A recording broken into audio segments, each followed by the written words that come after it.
Welcome back students.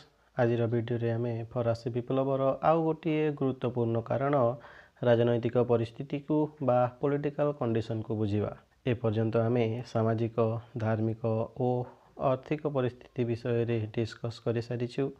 एबे आमे देखिबा जे फरासी विप्लव पूर्वरु फ्रांस रो राजनैतिक व्यवस्था किपरि थिला, राजांक क्षमता कौन थिला एवं प्रशासनिक व्यवस्था रे कौन समस्या थिला। सांग माने यही पॉलिटिकल कंडीशन को मुख्यतः 4टी पॉइंट्स रे डिस्कस करिबा।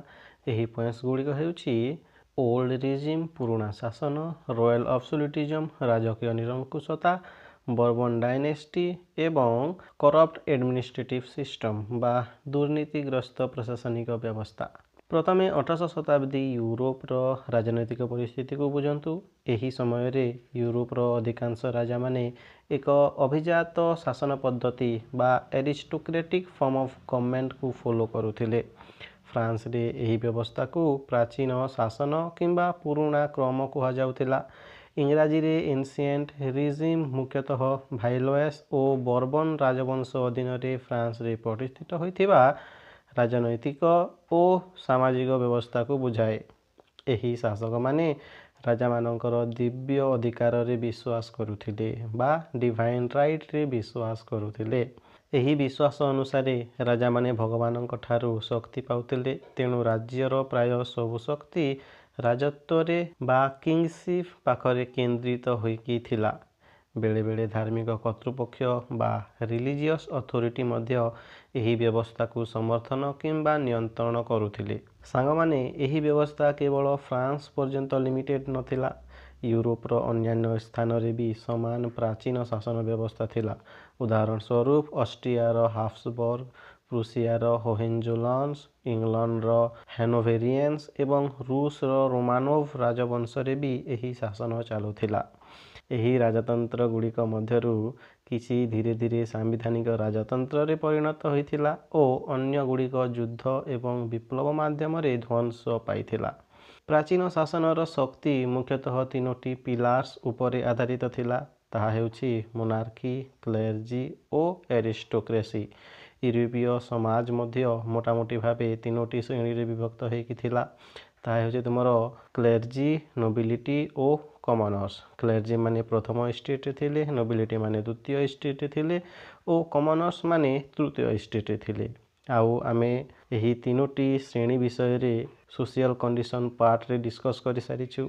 जदि से वीडियो देखि नाहंती ताहेले देखि नेबो। एबे आसंतु गोटे गुरुत्वपूर्ण कॉन्सेप्ट को देखिबा। ताहा हेउछि इनलाइटेंड डिस्पुटिज्म अर्थात प्रबुद्ध निरंकुशवाद। 18 शताब्दी रे किछि यूरोपीय राजा ज्ञानी चिंताधारा एवं हितकर नीति माध्यम रे सेमानकर स्वेच्छाचारी शासन को बा ऑटोक्रेटिक रूल को जस्टिफाई करबा को चेष्टा करुथिले। अर्थात राजा माने सेमानकर संपूर्ण क्षमता बा पावर को बजाई रखिबा पई निजको ज्ञानी एवं कल्याणकारी शासक भावे प्रेजेंट करुथिले। सेमाने भल राजा हिसाब रे लोकमानक पाखरे देखै हेउथिले। किंतु ज्ञानी निरंकुशवाद बा इनलाइटेंड डिस्पुटिज्म प्रकृत रे निरंकुशवाद जारी रखिबार एक चतुर प्रयास थिला। तथापि फ्रांस रो बर्बन राजतंत्र प्रायतः इनलाइटमेंट आइडिया द्वारा प्रभावित होई नथिला। फरासी राजा माने शासन करिबार ईश्वरीय अधिकार को बा डिवाइन राइट को दृढ़ भावे बजाय रखिथिले। सांग माने एबे आसंतु रॉयल अब्सोल्यूटिज्म को बुझिबा। बर्बन राजवंशर शासन समय रे फ्रांस रो सामाजिक और राजनैतिक व्यवस्था सामंतवाद एवं आधुनिकता मध्य रे थिला। एहार अर्थ हेउछि फ्रांस एक परिवर्तन कालीन पर्याय दे गति करुथिला। किंतु राजनैतिक स्तर रे फ्रांस एक शक्तिशाली और संपूर्ण राजतंत्र थिला। राजा माने दिव्य अधिकार रे बा डिवाइन राइट रे विश्वास करुथिले एवं प्रतिष्ठित चर्च रो समर्थन भी सेमाने पाइथिले। फ्रांस उपरे रेनासार प्रभाव भी पड़िथिला। जेतेबेले इटाली रे रेनासा आरंभ हैला एहा फरासी समाज को भी प्रभावित करिथिला। मते कमेंट रे आपण माने कहिबे जे रेनासार अर्थ कोन, एहा केबे आरंभ हैला। फ्रांसिस प्रथमंक शासन काल जहा कि 1515 रु आरंभ होइकी 1547 मध्य रे थिला। यही समय रे फ्रांस रे रेनासा आरंभ हैला। धीरे धीरे फ्रांस यूरोपर केन्द्र पलटिगला बा कैपिटाल होगला।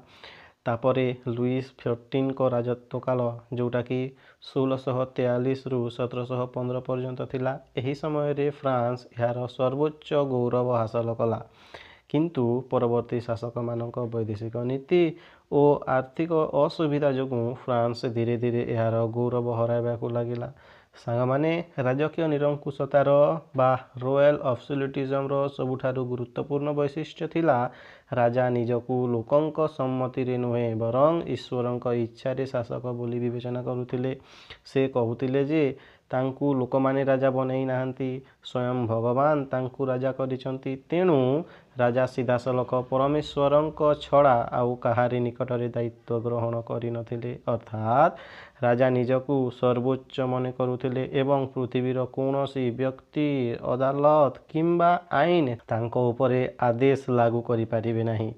राजांक पाखरे 3 प्रकारर पावर थिला, लेजिस्लेटिव, एक्जिक्यूटिव और जुडिशियल। यार अर्थ हेउछि राजा आईन बनाउथिले, प्रशासन चलाउथिले एवं न्याय भी दउथिले। राजा जेतेबेले चाहिए टैक्स लागू करि पारिबे एवं यह काहाकू जणाइबा भी बाध्य नथिला। से राज्यर टंका मध्य तांको इच्छा अनुसार खर्च करि पारुथिले। राजा माने क्षमता केंद्रीकरण रे विश्वास करुथिले बा सेंट्रलाइज पावर रे विश्वास रखुथिले एवं प्रजा माननकू किछि मौलिक अधिकार मध्य देउनथिले। अर्थात राजा सबु क्षमता निज हाथ रे रखिबाकू चाहुथिले एवं साधारण लोकंकू संपूर्ण दुर्बल करिबाकू चाहुथिले, जहा फल रे कोन हेबो ना केही भी तांको विरुद्ध रे स्वर उठाई पारिबे नाही। फ्रीडम ऑफ स्पीच एवं फ्रीडम ऑफ प्रेस उपरे कटकणा रहुथिले। जनसाधारण एवं गणमाध्यम को सत्य कहिबा किंबा राजांकू समालोचना करिबार कौनसी स्वाधीनता नथिला। जे राजांक विरुद्ध रे कहूथिला किंबा लेखुथिला ताकू देशद्रोही बोली विवेचना करा जाउथिला। मनमुखी गिरफ, कारादंड, निर्वासन एवं मृत्युदंड मध्य राजकीय निरंकुशतार गोटिए गुरुत्वपूर्ण वैशिष्ट्य होइकी रहिथिला। बंधुगण, एबे आमे बर्बन राजवंश को बुझिबा। बर्बन राजवंश प्राय 1589 रु 1791 पर्यंत फ्रांस उपरे शासन करथिले। एही राजवंशर शासक मानक मध्यरे लुइस 14 रो समय विशेष गुरुत्वपूर्ण थिला, कारण तांको अधीन रे फरासी राजतंत्र संपूर्ण अब्सोल्यूट एवं ब्यूरोक्रेटिक होइगला। तांकर शक्ति एवं प्रतिष्ठा एते उच्च थिला जे से कहिथिले the state it is myself, अर्थात मु ही सरकार। तांकू ग्रैंड मोनार्क एवं सन किंग भी कहा जाउथिला। लुइस 14 रो विश्वास थिला जे मु ही सरकार, मु ही आईन एवं मो छड़ा देश रे अन्य कौनसी शक्ति नाही। तांकर अब्सोल्यूट रूल फ्रांस को युद्ध एवं विभिन्न महंगा प्रोजेक्ट को नहीं गला। एही प्रोजेक्ट गुड़िक मध्यरु सबुठारु गुरुत्वपूर्ण प्रोजेक्ट थिला पैलेस ऑफ वर्साइल रो निर्माण। सांग माने यह मन रखिथिबे जे वर्साइल रो दरबार रे प्राय 18,000 लोक थिले। सेमानक मध्यरु 16,000 जन राजा एवं राजा परिवार रो व्यक्तिगत सेवा पई नियुक्त हेकी रहिथिले ओ प्राय 2,000 जन थिले तुमर दरबारी, प्रिय अतिथि एवं संभ्रांत व्यक्ति माने। राजकीय घोड़ा घरे प्राय 1900 घोड़ा एवं 200 रु अधिक घोड़ा गाड़ी थिला। कहा जाए जे 1789 मसीहारे वर्साइल रो महासमारोह रे मोट खर्च थिला 2 कोटी डॉलर। एतिरु आपण माने जानि पारुथिबे जे राजा परिवार केते खर्च करुथिला, केते विलासपूर्ण रे रहुथिले। लुइस 14 तार उत्तराधिकारी मानक पई फाइनेंशियल बैंक्रप्सी रो एक ऐतिह्य छाड़िकी जाइथिले। मृत्यु शज्यारे से तांकर नाती लुइस 15 को पड़ोसी देश विरुद्ध रे युद्ध न करिबा ओ शांति सहयोग बजाय रखिबाकू परामर्श देथिले। किंतु सांग माने लुइस 15 को शासन लुइस 14 को शासन ठारू संपूर्ण अलग थिला। लुइस 15 को बटरफ्लाई किंग कहा जाए। से तांकर मुख्य राणी माडाम डी पोम्पाडोर को इन्फ्लुएंस रे थिले। तांकर अत्यधिक खर्च, आलस्य, रिफॉर्म न करिबा एवं विदेशी युद्ध बर्बन राजतंत्रर पतन रास्ता को खोली देथिला। एथिपाई तांकू बर्बन राजतंत्रर कबर खोलाकारी बा ग्रेव डिगर बोलिकी कहा जाए। 1740 रु 1763 मध्य लुइस 15 दुईटी युद्ध करथिले, किंतु फ्रांस एही दुईटी युद्ध रे हारिगला। यूरोपर महादेशीय युद्ध एवं भूल वैदेशिक नीतिर परिणाम स्वरूप फ्रांस भारत और कानाडा तार दुईटी पोटेंशियल कॉलोनी हराइला। धीरे धीरे फ्रांस विश्वर विभिन्न स्थान में तार उपनिवेश मान हराइला एवं ब्रिटेन फ्रांस हारी जाइथिबा कॉलोनी को से हासिल कला। लुइस 15 1774 मसीह मृत्युवरण कले। से तांको उत्तराधिकारी military defeat, financial bankruptcy, parliamentary opposition एवं से समय राजनैतिक और सामाजिक शासन प्रति इंटेलेक्चुअल रेसिस्टेंस छाणिकी जाइथिले। सांगमाने तांकर अलोकप्रियता यही कथारू अनुमान करा जाय पारे जे 1774 मसीह जेतेबेले स्मॉल पॉक्स रोगरे मृत्युवरण कले केही तांको मृत्यु पाई शोक करि नथिले। तांको मृत्युरे केही जणे भी मन दुख करि नथिले।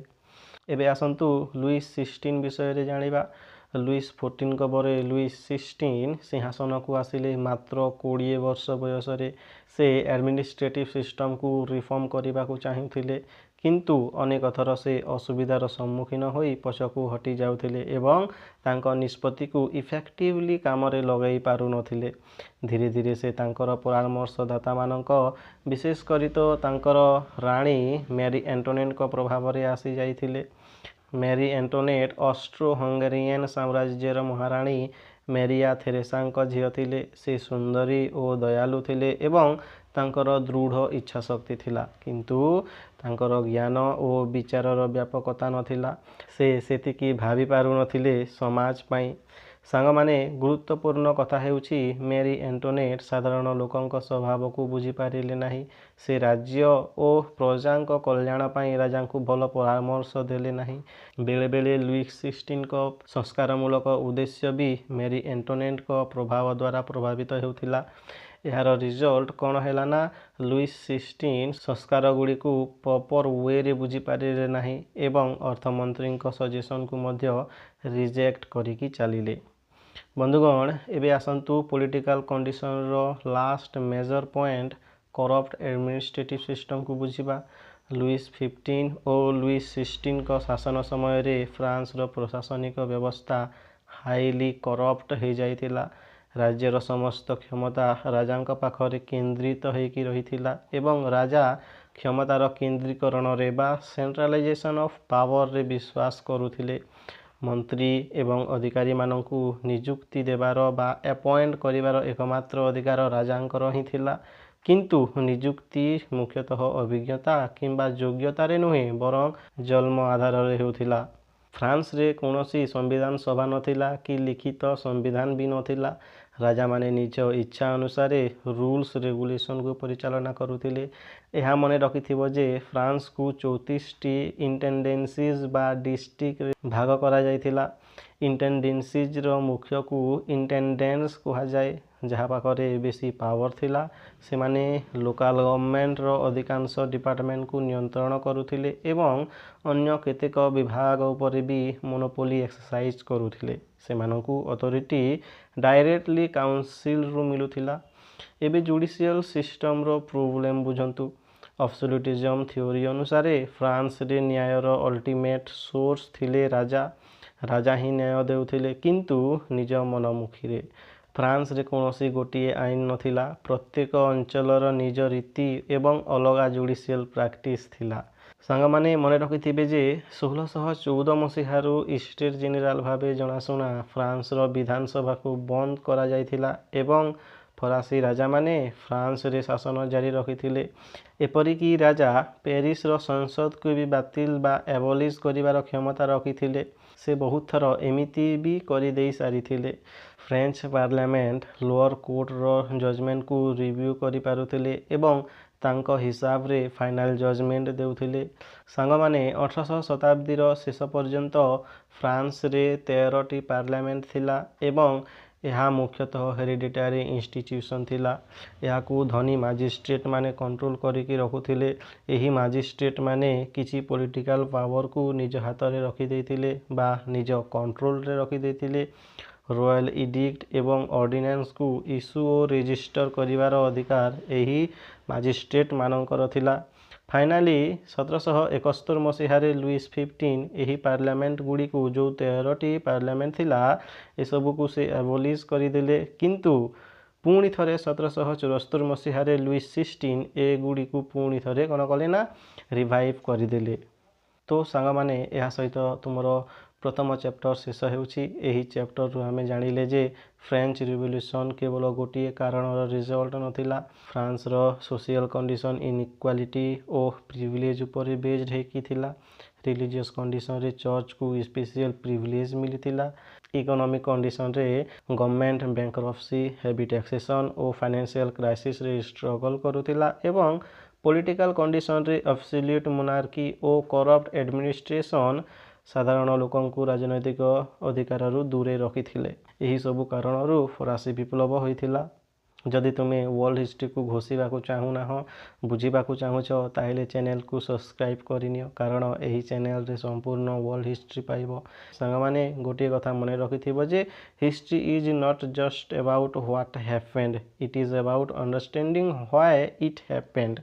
चलतु देखा हवा आउ गोटे वीडियो रे। This is Vimal your history mentor and history educator. Keep watching, keep learning and keep growing. Thank you.